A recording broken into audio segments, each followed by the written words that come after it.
que o Senhor os ouça. Nós te pedimos essas bênçãos, te agradecemos em nome de Jesus. Amém. Grande é o nosso Deus, e as obras que Ele faz, o seu amor não tem limites, em seu perdão encontro paz. Amém. Doutora Jaques, aqui está Manuela. Quero dizer que eu convido a igreja a passarmos essa semana orando por essa família. Que Deus os ouça.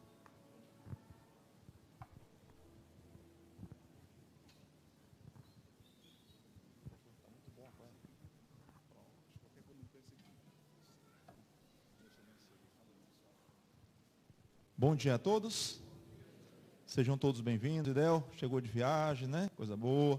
Pastor Exército também, pegou uma nevezinha por aí. Pegou neve também? Olha aí, só quem tem a sorte ali, o casal, né? Deus abençoe cada um de vocês. Hoje vocês veem um cenário diferente aqui, né? Bonito. Eu confesso que eu gostei demais. Quem fez aqui fez no capricho, porque as coisas de Deus têm que ser bem feitas, né? Bem feitas mesmo. 8º encontro do Clube de Leitura. A Ruth coordena esse projeto, né, Ruth? Se alguém quiser participar, ainda tem espaço, Ruth? Tem espaço, ó. Está aqui a Ruth, certo? Ela coordena um projeto maravilhoso, pessoas de várias partes do Brasil participam, do exterior também? Ainda não, né? Só o blog dela que tem alcance até na Ásia, não é isso? É uma mensagem que nós pregamos aqui, pessoas na Ásia assistiram. Isso é uma forma bacana de você chegar a essas pessoas. E o projeto para 2020 está aqui, né, Ruth? Projeto para 2020, ó, o livro Maior Discurso de Cristo, Meditações, o livro do C.S. Lewis. C.S. Lewis, para quem não sabe, é um dos maiores intelectuais de Oxford e era um dos grandes nomes do ateísmo.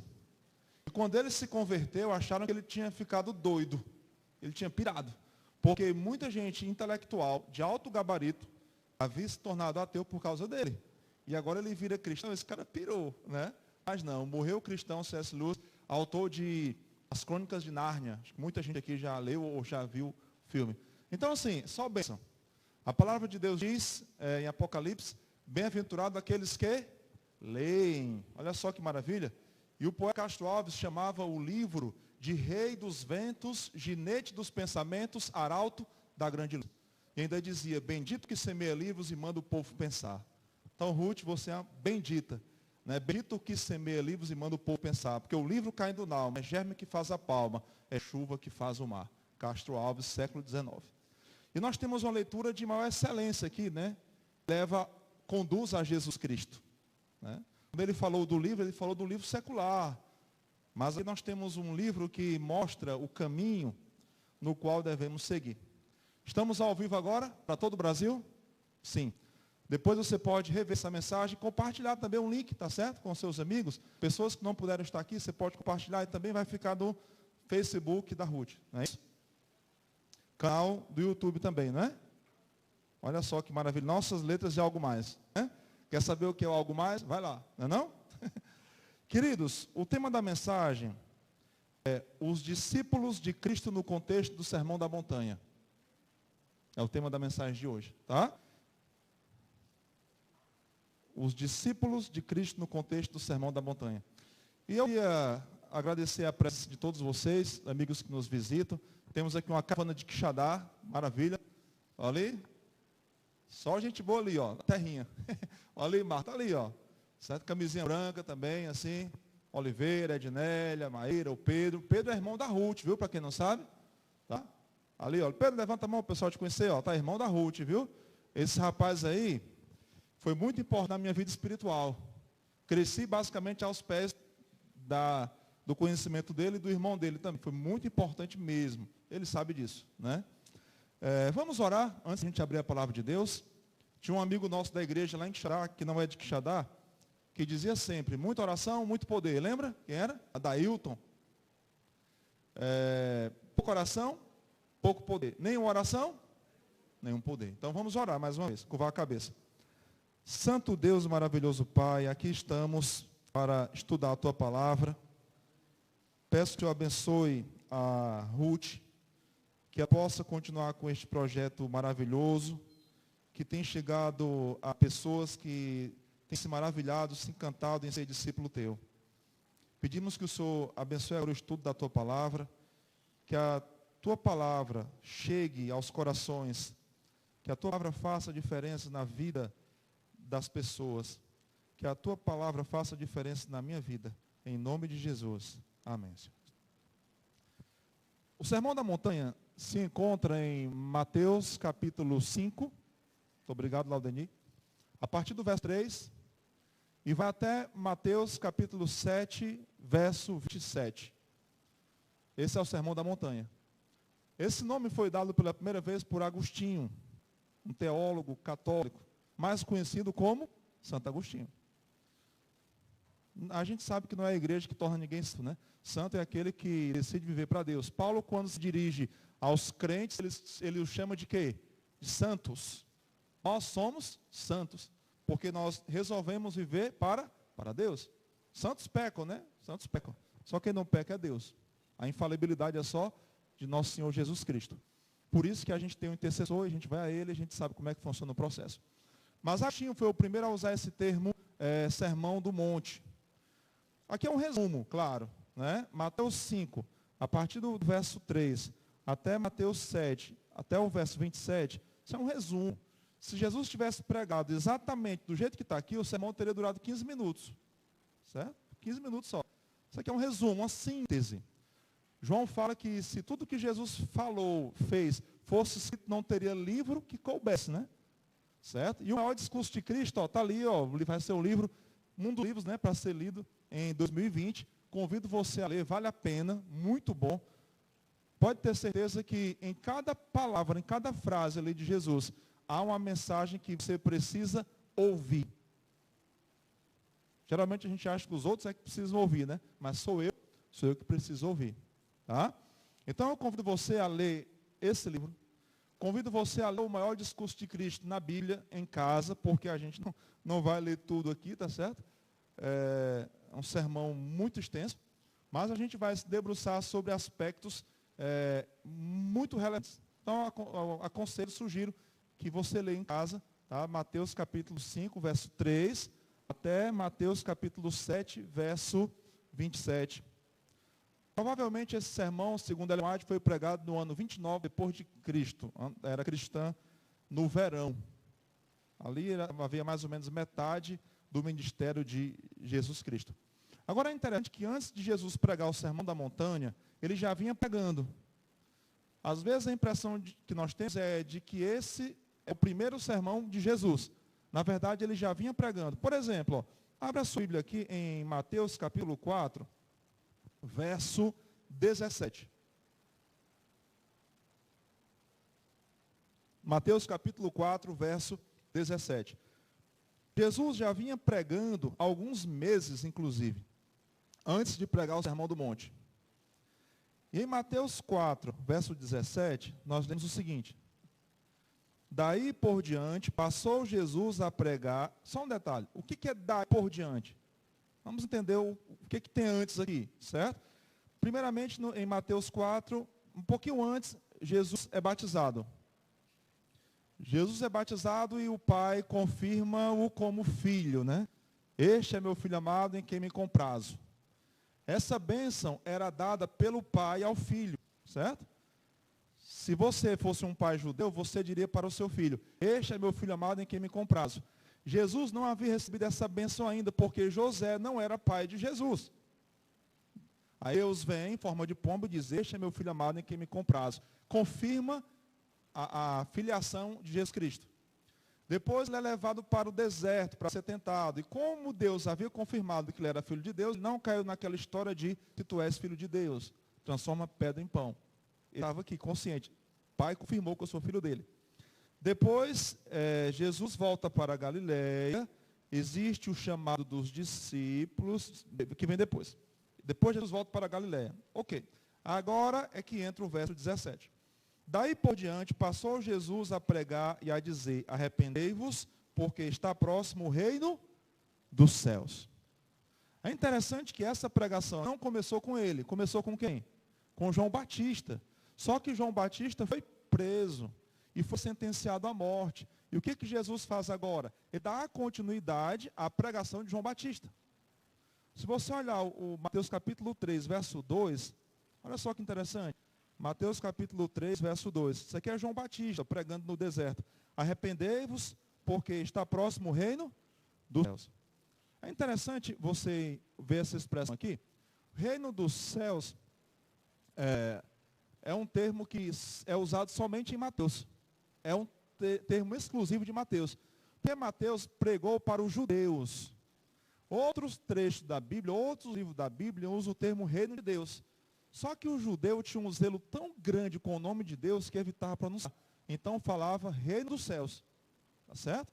Jesus usou muitas vezes essa expressão reino dos céus para introduzir parábolas. O reino dos céus é semelhante, o reino dos céus é semelhante. Então Mateus registra reino dos céus em vez de reino de Deus, porque o judeu ia ficar mais confortável ouvindo assim. Certo? Essa expressão aparece 31 vezes, o pastor Esés gosta de estatística, né? No livro de Mateus. Tá certo? O reino dos céus. E é interessante que João pregava assim, Jesus pregava assim, sabe por quê? Porque os judeus tinham o seguinte pensamento: se o povo judeu se convertesse, se viria. Ou seja, o que João Batista estava fazendo, o que Jesus estava fazendo, nada mais era do que confirmar aquilo que os fariseus pregavam para o povo. Se o povo se converteu, o Messias vem. Se todo mundo se convertesse hoje, Jesus voltaria quando? Hoje. Olha só que bacana, né? Então, nesse ponto aí, o fariseu estava certo, Jesus pregava aquilo que eles ensinavam para o povo. Se o povo se converter, o Messias vem. Jesus pregava agora, arrependei-vos e convertei-vos, porque está próximo o reino dos céus. Eu pergunto a você, será que essa mensagem de chamada ao arrependimento vale para nós hoje? Será que depois de 40 anos de igreja eu ainda tenho que me arrepender? Pastor jubilado, não tem do que se arrepender, né? É o mais pecador às vezes, não? Porque quanto mais eu me aproximo de Cristo, mais pecador eu me vejo. Quanto mais distante de Cristo, mais correto eu acho que eu estou. Pode observar. Quando alguém começa a dizer que, não, está tranquilo, estou bem, não faço isso, não faço aquilo, essa pessoa precisa colocar o joelho no chão e se converter. Quanto mais eu me aproximo da perfeição, mais eu vejo a minha imperfeição. É assim que funciona. Essa mensagem de chamada ao arrependimento vale para você que é ancião de igreja? Vale? Vale para você que não tem nenhum cargo na igreja? Vale. Um dia Jesus falou para Pedro, quando tu te convertesse, ajuda os teus irmãos. Isso foi quando? Na noite que Jesus foi traído. Pedro ainda não era convertido, entendeu? Quando te converteres, ajuda os teus irmãos. Eu posso estar aqui hoje na igreja e ainda não estar convertido. Posso estar convencido. Eu não tenho dúvida de que Deus criou o mundo, de que a sua palavra traz a verdade, de que aqui está o caminho. Não tenho dúvidas, isso é convencimento. É como alguém que convence outro no tribunal. Foi convencido diante das evidências, né? Certo? Deus chamava o povo ao arrependimento. Essa era a mensagem dele antes de pregar o sermão da montanha. Quais eram os eventos que precederam o sermão do monte? Eu vou pedir para você anotar, mas para ler depois, tá? Eu queria que você lesse caso depois, Lucas capítulo 6, verso 12 ao verso 20. Tá? Lucas capítulo 6, verso 12 ao 20, você vai ler em casa depois os eventos que precederam o sermão do monte. Tá? O que levou Jesus a pregar aquele sermão. Nada acontece por acaso. Jesus não vai simplesmente ver aquela multidão, sentar e começar a falar, bem-aventurado, teve algo que aconteceu. E quando você lê Lucas 6, verso 12 a 20, você encontra que primeiro, Jesus passou uma noite em oração. Importante isso, né? Jesus precisava orar. Ele orava para quem? Ele é Deus, né? Se Jesus precisava orar, eu mais ainda, menos ainda. Mais ainda. Porque eu lido, sabe, com aquilo que eu não vejo. Eu lido contra forças que eu não posso vencer. Entende? Porque você é advogado. Uma coisa é você é uma causa. Outra coisa é você lidar com o que você não sabe. Com o que você não está vendo. Por isso que Jesus orava. Lembra-se de Pedro? Jesus falou para ele, Pedro, esta noite, Satanás te pediu, não foi? Para peneirar como trigo. Mas eu roguei ao Pai. Porque Pedro não suportaria. Imagina, né? Satanás te pediu para peneirar como trigo. Como fez com João, mas eu roguei ao Pai. Não, esse aqui não aguenta não. Por isso que Paulo diz, né? Ninguém é tentado além das suas forças. Pedro não aguentaria passar pelo que João passou. Jesus orou e eu tenho que orar. Porque o discípulo de Cristo não é discípulo sem oração. Se eu quero vencer como Jesus venceu, eu tenho que orar como ele orava. A oração não pode ser para momento de angústia. A oração tem que ser um estilo de vida. Isso é andar com Deus. Depois que Jesus passa a noite em oração, ele desce para escolher os seus discípulos. Ele não estava procurando fãs. Ele estava procurando discípulos.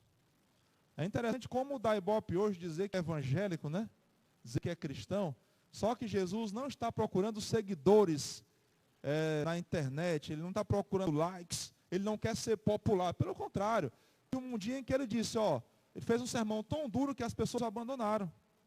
E ele olhou para os discípulos e disse, vocês vão também ou não? Jesus não busca seguidores apenas que queiram ficar maravilhados com o discurso dele. Ele quer pessoas que queiram ser discípulos. Jesus escolheu os seus discípulos. E depois ele reúne agora uma multidão. Tá? E essa multidão vai ouvir o sermão inaugural de Jesus. Nesse sermão inaugural, ele apresentou as condições para a cidadania do seu reino. Quando você lê depois, tá? Eu pedi para você ler em casa, não foi o Sermão da Montanha? Eu queria que você soubesse que ali são as condições da cidadania do reino. Quando você viaja para um país que não é o seu, você não é cidadão naquele lugar. Você não é cidadão. Você não é obrigado nem a pagar imposto. Na Europa, você depois pode ser ressarcido dos impostos que pagou, porque você não é cidadão. Eu preciso saber o mínimo da Constituição de um país, né? Quando eu não sou daquele lugar. Mas quando eu sou cidadão, eu tenho que conhecer a Constituição, não é isso? A partir do momento em que eu sou considerado cidadão de Deus, eu preciso saber qual é a Constituição, não é assim? Desse reino. Jesus também, no Sermão da Montanha, proclamou as leis do seu reino. Porque o céu tem leis, não tem? Rígidas, inclusive, de imigração. O inferno é que tem as portas abertas. E ele delineou os objetivos do seu reino. Então a gente vai entender hoje que o maior discurso de Cristo, que Ellen White chama, Sermão da Montanha, segundo Agostinho, como o discurso inaugural do rei e a proclamação da constituição do seu reino. Isso é o Sermão da Montanha. Tá certo? Agora, quem eram os ouvintes daquele sermão? Olha aqui Mateus capítulo 5, verso 1. Mateus capítulo 5, verso 1.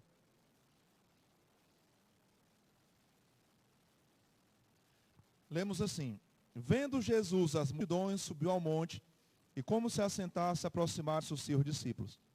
Só um detalhe, aqui diz que Jesus se assentou para pregar, não foi? Quando a gente se levanta para pregar, isso é uma influência da cultura grega. E os romanos absorveram isso também. Mas tudo é grego. Falar em greco-romano é ser injusto com os gregos, tá? Porque os romanos não tinham cultura, eles absorveram a cultura grega. A gente fala greco-romano, mas é grego. Os gregos se levantavam para falar. E havia a oratória e a retórica, muito bem desenvolvidos ali. Quando o judeu ia pregar, sabe o que ele fazia? Ele se assentava. Não desmarque aqui, mas olha aqui Lucas 4, só para a gente comprovar isso. Lucas 4. verso 16 e verso 20. Eles liam em pé, mas pregavam sentado. Então, se eu estivesse agora pregando numa sinagoga, provavelmente eu estivesse sentado naquela cadeira ali, certo? Agora, sentado. Mas se eu fizer isso agora, vai parecer deboche, né? Pregando sentado, entendeu? Né? Olha só, Lucas 4,16, só para a gente comprovar isso. Indo para Nazaré, onde fora criado, entrou num sábado na sinagoga, segundo o seu costume, levantou-se para ler. Não foi? Então eles liam em pé. Mas olha o verso 20. Verso 20. Tendo fechado o livro, devolveu-o ao assistente e sentou-se. E todos na sinagoga tinham os olhos fitos nele. Verso 21. Então passou Jesus a ensinar-lhes. De que forma Jesus ensinou ali na sinagoga? Sentado. Essa ideia de falar em pé era uma ideia grega. Então Jesus viu as multidões e o que foi que ele fez? Ele ficou de pé, ele sentou, porque era assim que o judeu procedia. Agora, quem era essa multidão?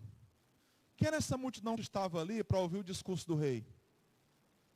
Quem era aquela multidão que estava ali para saber qual era a constituição do reino, as leis do reino e os objetivos de Jesus apresentar o seu reino? Quem era aquela multidão? Veja aqui um pouquinho antes, em Mateus capítulo 4, certo? Verso 23 a 25. Mateus capítulo 4, verso 23 a 25, a gente vai agora conhecer quais eram os ouvintes daquele sermão. Mateus capítulo 4, verso 23 a 25. Lemos assim: percorria Jesus toda a Galileia, ensinando na sinagoga, pregando o evangelho do reino e curando toda sorte de doenças e enfermidades entre o povo. E a sua fama correu por toda a Síria, provavelmente o norte da Galileia que faz fronteira com a Síria. Trouxeram então todos os doentes, acometidos de várias enfermidades e tormentos, endemoniados, lunáticos, paralíticos, e ele os curou.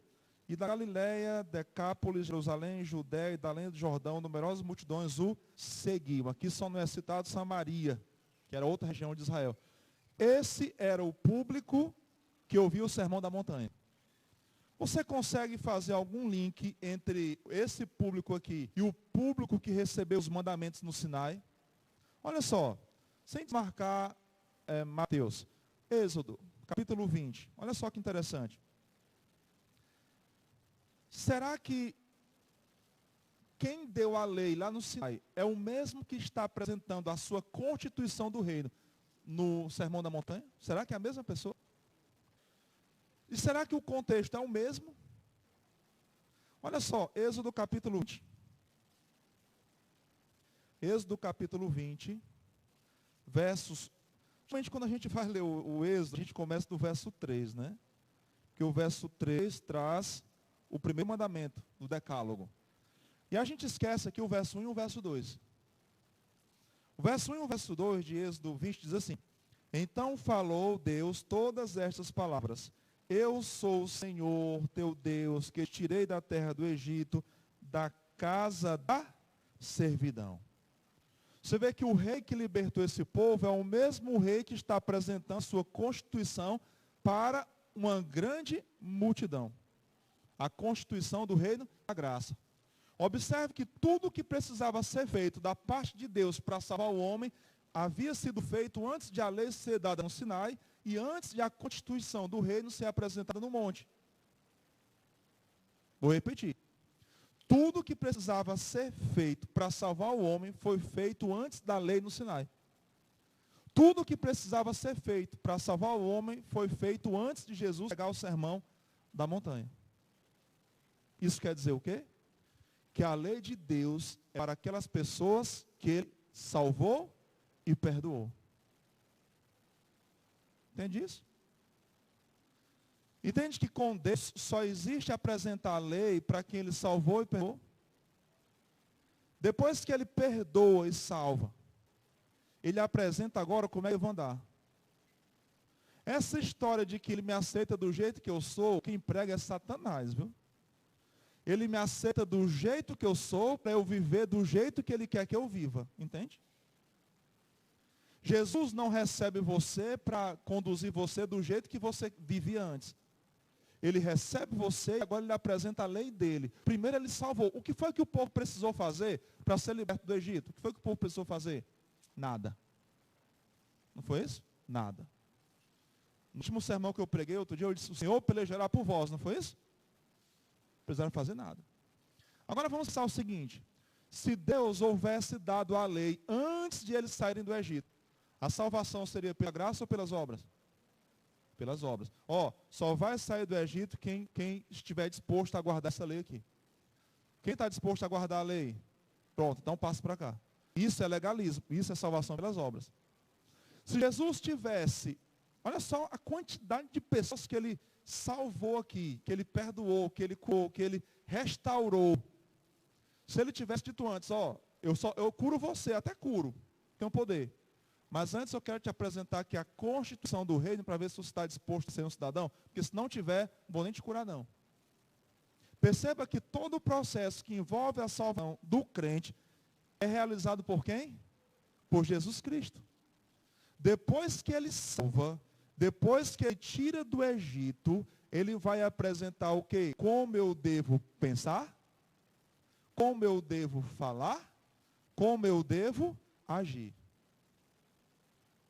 Sabe, eu sempre fui um defensor da lei, porque eu me considero perdoado e salvo por Jesus. E o pastor Isaías um dia pregou aqui, se você não é salvo por Jesus hoje, alguma coisa está errada. Porque Paulo se dirige aos crentes como salvos e santos. Entendeu? E eu me dirijo a você como salvo e um santo em Jesus Cristo. Se você me disser que eu sou legalista, eu vou dizer, você não foi perdoado por Jesus, entendeu? Nem salvo. Porque a lei só é para quem foi salvo por Jesus. Entende o que eu estou querendo dizer? Se você disser que eu sou legalista, eu vou dizer, você não foi salvo por Jesus. Porque jamais Jesus apresentou a lei para quem ele não tivesse salvado. Eu preciso guardar a lei de Deus, porque eu fui salvo por Jesus e ele me deu o direito de ser um cidadão do reino dele. Se eu não quero ser um cidadão do reino dele, não preciso seguir lei nenhuma, entendeu? Faraó não recebeu o decálogo, Faraó não ficou sabendo. Herodes não ouviu o sermão da montanha, entendeu? Herodes não está lá, Pilatos não estava lá. Por quê? Porque eles não se consideravam cidadãos do reino de Deus. E a lei de Deus é para quem se considera cidadão do reino, para quem foi salvo por Jesus. Agora, se você se considera, certo? Salvo por Jesus, por que você voluntariamente transgride a lei de Deus? Voluntariamente. Pense nisso, entendeu? Se você se considera um discípulo de Cristo, por que ignora a constituição do reino, entendeu? Faz sentido isso, Israel? Se você não é um discípulo de Cristo ainda e acha que guardar legalismo, eu lhe digo, arrependei-vos, porque está próximo o reino dos céus. Nós, como cristãos, não podemos também inverter as coisas, né? Eu não posso primeiro oferecer a lei para depois eu fazer salvação. Não faz sentido. Não é essa a sequência dos eventos. Primeiro eu apresento Jesus, hein? Pergunto, você aceita Jesus como seu Salvador? Você quer viver para Jesus? Quer ser um cidadão do reino? Depois é que eu mostro a Constituição. Já que você aceitou a Jesus, deixa eu te dizer como é que ele quer que você proceda daqui para frente. Entendeu? Aí faz sentido.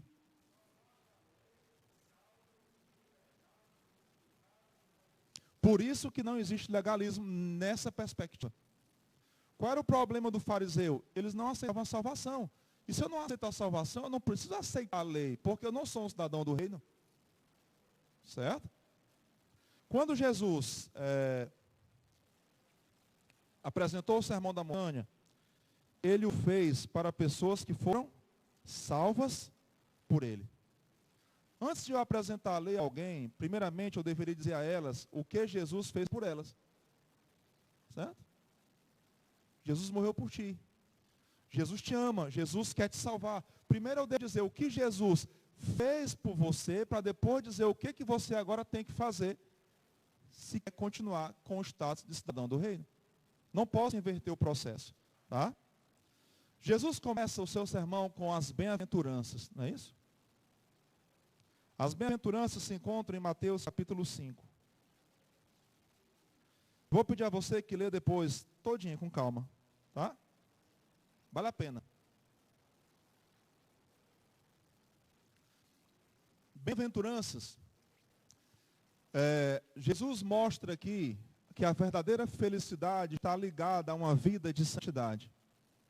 Esse era o objetivo de Jesus apresentar as bem-aventuranças.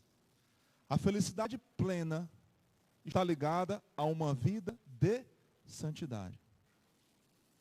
Quando a gente não quer viver essa vida de santidade, a gente quebra a cara e quem sofre é a criatura. O Criador não sofre, sabe? Ele sofre. Porque é pai, porque ele vê o filho arrebentar a cara, né? Porque o tolo é assim, ó. O tolo, alguém vai lá e quebra a cara, certo? Aí o tolo vai lá e vai também para ver se quebra também, aí quebra, né? O sábio, ele aprende com a experiência dos outros. O tolo com a própria experiência. Aqui, Jesus está dizendo que a felicidade plena vem de uma vida de santidade. Quer ser feliz plenamente? E não só por um instante, por uma hora, por uma meia hora, por um final de semana, por um dia? Procure viver de acordo com a vontade de Deus. Aí você vai ter a felicidade plena. Vai colocar a cabeça no travesseiro e vai dormir, porque o sono é leve. E se não dormir, ele está tão feliz que não consegue dormir. Às vezes acontece, né? Está tão feliz que não consegue dormir, né? Certo? No Sermão da Montanha, nas bem-aventuranças, Jesus vai mostrar quais são as qualidades do caráter do cristão. Você é um cristão? Ó, deixa eu lhe dizer aqui. Algumas qualidades de caráter que Jesus apresenta nas bem-aventuranças. A primeira delas é a humildade. Bem-aventurados humildes. Sabe o que é humildade? Eu vou dizer o que é humildade. Digamos que eu possa usar um terno da Armani, certo? Digamos. Usar perfume da Yves Saint Laurent, né? Andar de Ferrari. Mas eu uso blusa de R$40, ando no carro popular. Isso é ser humilde? Não, isso é ser tolo. Entendeu? Deus te abençoou, você não quer aproveitar por quê, né? Deus deu riqueza a Abraão, a Salomão. Para os judeus, ser pobre era um sinal de que Deus não estava abençoando. Era o contrário, entendeu? Por isso que quando Jesus disse que um rico não entraria no céu facilmente, os discípulos perguntaram, e quem é que vai para o céu, entendeu? Se o rico não vai. Então, ser rico não é maldição, é bênção. Agora, ser humilde, sabe o que é? É você deixar Deus agir na sua vida. É você deixar Deus guiar a sua vida. Você tem projetos e põe no altar de Deus, ó. Senhor, tenho esses 2 projetos. Executa os 2, um ou nenhum. Entendeu? Porque pode ser que ele não queira nenhum. Entendeu? A Grace perguntou, qual é a tônica do sermão? Eu disse, eu não sei. A única coisa, acredite, que eu não gosto de gerenciar é o sermão. Eu já cheguei aqui e preguei outra mensagem. Porque eu disse, Deus, fala o que o teu povo precisa ouvir. Fala o que eu preciso ouvir. Certo? Humildade não é você vestir-se como mendigo quando pode vestir-se como rei. É você deixar Deus agir na sua vida. Ser conduzido por Deus. Pode morar numa boa casa, more, entendeu? More. Não é humildade você morar numa casa simples, podendo morar numa casa melhor. Deixa Deus conduzir. Deixa Deus ir à casa. Deixa Deus dizer a quem você deve abrigar na sua casa. Deixa Deus dizer a quem você vai dar carona. Entendeu? Um outro aspecto de caráter que Jesus apresenta em bem-aventuranças é a mansidão. Mansidão que Moisés tinha e que os filhos do trovão não tinham no início, né? Mansidão. Cristão pode ser barraqueiro? Tem gente que é conhecido por isso, né? Aí, estamos indo, né? Eu tenho uma irmã, ela é meio exaltada, e a minha outra irmã a chamava de Maria Zoada. Imagina você ser chamado de Maria Zoada, né? Quem é cearense sabe o que é zoada, né? Maria Zoada. Então, assim, é um traço de caráter, assim, da personalidade, o caráter, não sei, é um jeito dela, entendeu? É um jeito da pessoa. É uma pessoa muito amável, pessoa muito servidora, mas é um jeito dela, né? Você pensa que está brigando o tempo todo. Você pensa que ela está brigando. A mansidão é um traço de caráter daqueles que vão entrar no céu. Não confunda mansidão com ser bobo, trouxa, né? Misericórdia é outro traço de caráter. Lembra-se daquele cara que foi perdoado de uma dívida enorme e não perdoou o outro uma dívida bem pequena? Misericórdia é um traço de caráter daqueles que vão entrar no céu. Pureza de coração. Jesus fala dos limpos de coração, pureza de coração. E um quinto traço aqui é o espírito pacificador. Eu vou repetir. Humildade, mansidão, misericórdia, pureza de coração e espírito pacificador. Quando você sabe que alguém está falando mal de alguém, e fala, olha, Dani, fulano estava falando mal de ti. Eu sou pacificador ou estou criando confusão? Se eu sei que alguém está falando mal de você, o que eu vou fazer? Eu vou procurar a pessoa que está falando mal de você e vou dizer, não faça isso não. Entendeu? Não faça isso. Em vez de dizer para a pessoa e causar discórdia. Pessoas que causam intriga, elas não vão para o céu. Porque faz parte dos traços de caráter daqueles que vão para o céu ter um espírito pacificador. E esse pacificador é pacificar o indivíduo com ele e Deus também, entendeu? Quantas pessoas estão com o espírito perturbado e você chega a ela e transmite paz, entendeu? Alguém está para praticar algo que não deveria e você chegou e transmitiu paz à vida daquela pessoa. Isso é ter um espírito pacificador. Outro dia eu estava saindo de uma escola e o supervisor me chamou e disse, não vai embora agora não. Eu disse, por quê? Porque hoje eu estou com o espírito meu perturbado e se eu conversar com você eu vou acalmar. Achei interessante isso. Nunca pensei que alguém fosse achar que conversando comigo ia ter paz. Né? Mas ele achou que seria. De fato ele se acalmou. Né? O cristão tem que ser o quê? Um pacificador. Entre pessoas. Se eu sei que alguém é brigado com alguém, certo? Vamos pacificar, vamos fazer amizade. Se eu sei que pai não fala com o filho não fala com o pai, não fala com a nora, não fala com a sogra. Não fala com a sogra. Comum, né? Eu tenho que fazer o quê? O que a filha dessa mulher tem que fazer? Pacificar, entendeu? Porque no céu não vai ter intriga, fuxico, fofoca, conversinha. Entendeu? Esses traços de caráter, eu pergunto a você, você os tem? Não responda. Não ria não. É sério. Você conhece alguém que tenha?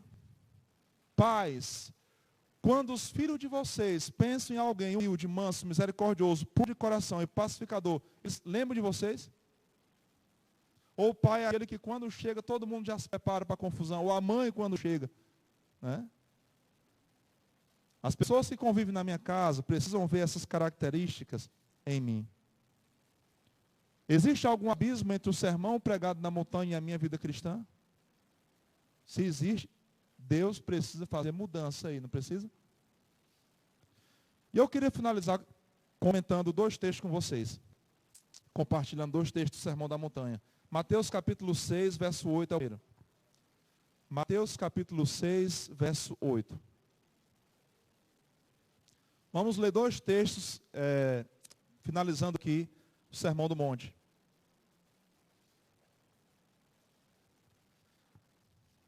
Mateus capítulo 6, verso 8.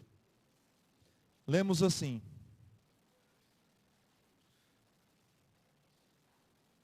Não vos assemelheis, pois, a eles, porque Deus, o vosso Pai, sabe o de que tendes necessidade antes que lhe peçais. Jesus pediu aos discípulos dele que não fossem semelhantes às outras pessoas. Traduzindo, Jesus está me chamando para agir diferente, para ser diferente. Já perceberam como a gente está fazendo o contrário? A gente está querendo se parecer com aquela atriz, com aquele ator, com aquele cantor, com aquela blogueira. Tem cristãos que se deixam doutrinar por blogueiros, entendeu? A Kéfera, por exemplo, é uma. Meninas se deixam doutrinar por alguém que não demonstra um espírito cristão. Que absurdo. Não vos assemelheis, entendeu? Eu tenho que ser diferente, sabe por quê? Porque eu decidi, eu escolhi ser um cidadão do reino. E se você seguir alguém da igreja nas redes sociais, você vai perceber que tem gente nossa indo para a balada sábado à noite, entendeu? Ouvindo alegremente músicas que Jesus não quer que eu escute. É só seguir nas redes sociais aqui. Eu não estou falando de quem está fora, não. Eu estou falando daqueles que são cidadãos do reino. Que é muito fácil eu chamar alguém do mundo, né? Nós estamos no mundo. E eu posso, inconscientemente, querer me assemelhar àqueles que não são cidadãos do reino ainda. Jesus diz o quê? Não vos assemelheis. Eu preciso ser diferente na aparência, mas sobretudo, na essência. Porque Deus conhece aqueles que pertencem a Ele. Não sou eu que vou dizer, não é você que vai usar isso aí e vai para o céu, não. É Deus que sabe. Eu e Deus sabemos. Eu e Deus sabemos se o que eu estou pregando aqui, certo? É apenas dialética, é apenas retórica, ou se eu quero isso para a minha vida. Eu preciso ser diferente na aparência e na essência, para que o Evangelho faça diferença na minha vida. O segundo texto se encontra em Mateus capítulo 5, verso 20. Agora, deixa eu lhe falar uma coisa. Você pode dar a tudo isso. É só rejeitar o perdão e a salvação de Jesus. Aí não tem lei, não tem constituição, entendeu?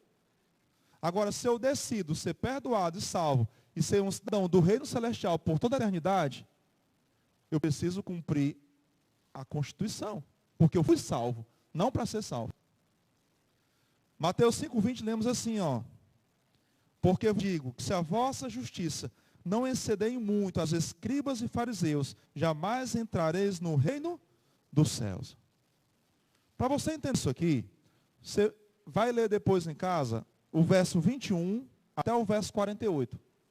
Marquei para você ler depois, para você entender o que Jesus está querendo dizer com a sua justiça exceder em muito a dos escribas e fariseus.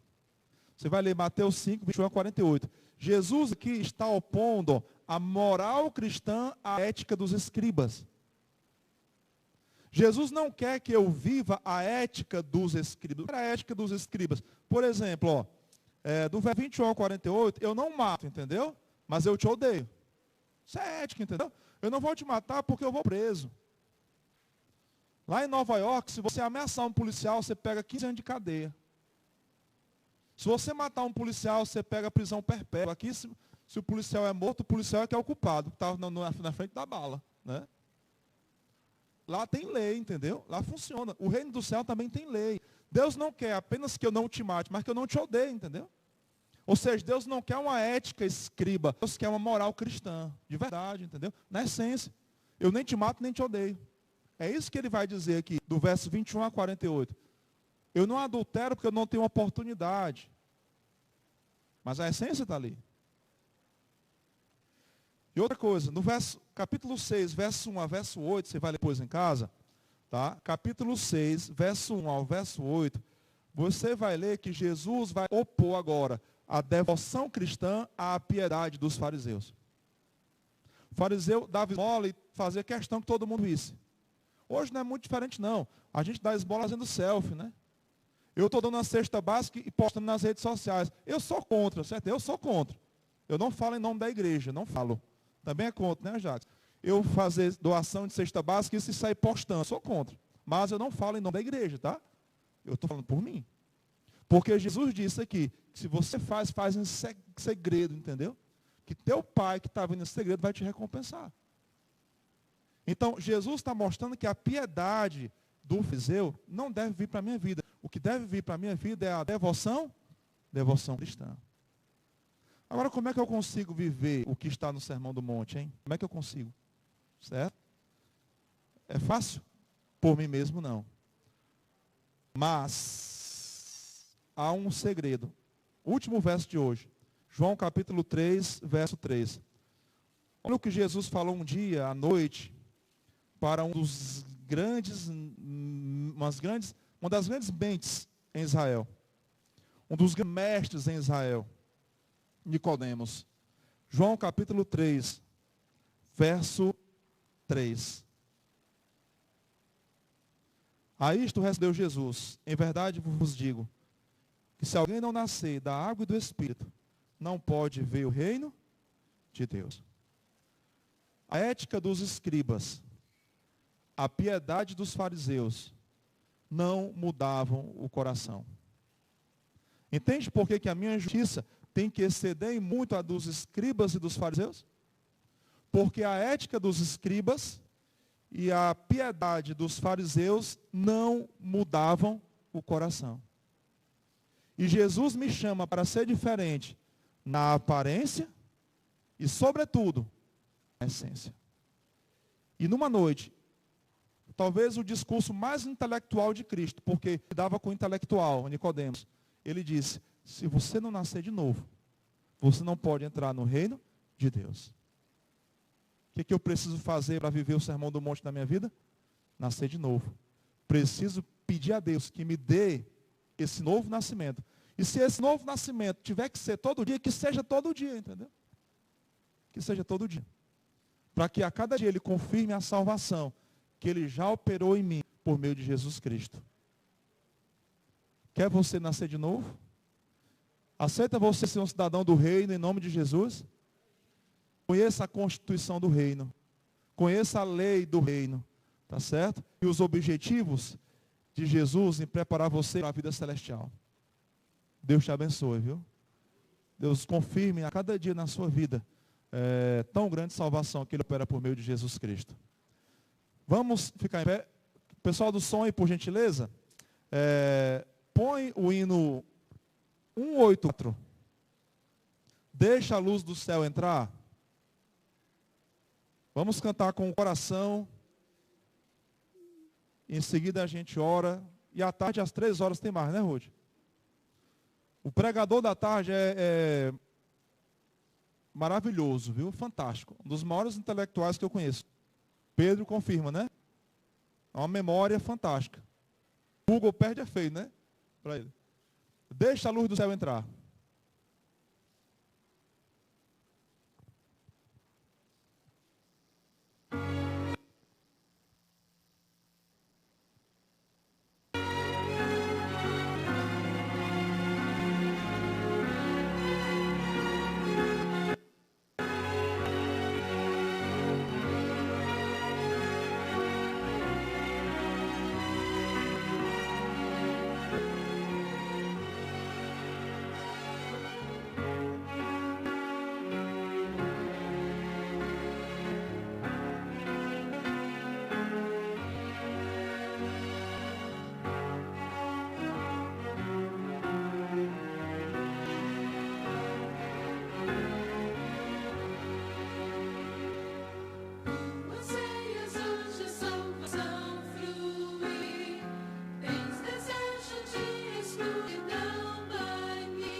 Amém.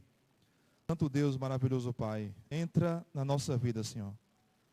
Elimina de nós a piedade farisaica. Elimina de nós aquilo que não transforma o coração, que não muda a essência. Faz, ó Deus, diferença na nossa vida. Não nos permita sermos apenas éticos, mas vivermos a moral cristã. Te damos graças porque o Senhor nos perdoou, nos salvou. e então nos apresentou a tua lei, a tua constituição. Que o teu Espírito, ó Deus, nos dê a cada instante um novo nascimento, para vivermos como cidadão do reino.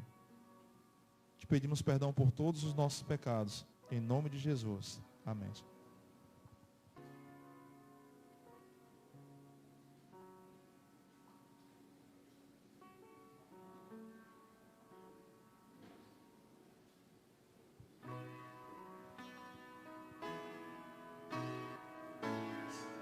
Permaneça em mim.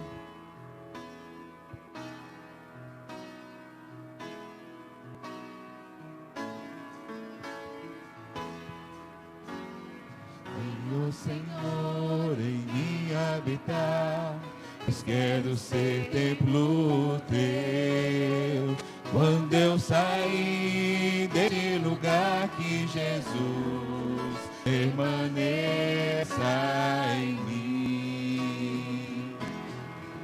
Permaneça